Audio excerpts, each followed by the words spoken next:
My name is Irwin Abraham. I'm an MD. In 1978, I took a course called Orthopedic Medicine, which was about the diagnosis and non-operative treatment of, it's called soft tissue lesions, musculoskeletal problems in and around the joints. It was taught by a James Sirax, who was an internist and orthopedist in England. And starting with that and taking follow-up courses, I learned gradually about these problems. I've taken other training and had lots of experience over the years. And then I became board certified in sports medicine and have had a lot of experience in looking at these problems and most often successfully treating people.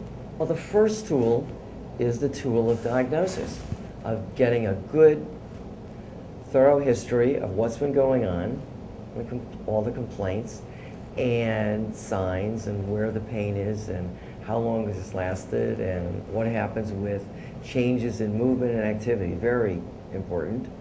And then doing a very thorough physical exam. And we look at the joint areas in three ways, looking at the active range of motion, the patient moving around by themselves, say bending the head forward, bending it back to the side, each way, and I'm looking for their sense of strength, pain, and limitation of movement.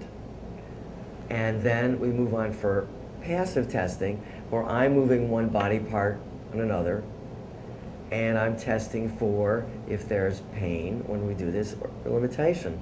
And always when we do this with causing the most minimal amount of discomfort. So I'm always saying to the patient, only move until it just hurts just a little, just a clue. I'm not interested in horrible pain, and that's not good. So we're trying to minimize the discomfort in the exam. And the exam takes a while, so people can get sore, but we try and make that less.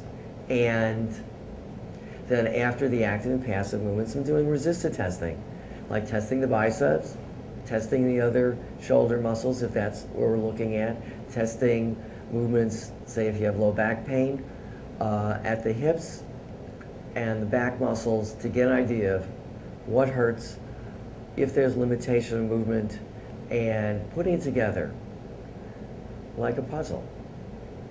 And the more specific pieces I get, the better picture I get, and the better I can make a specific answer.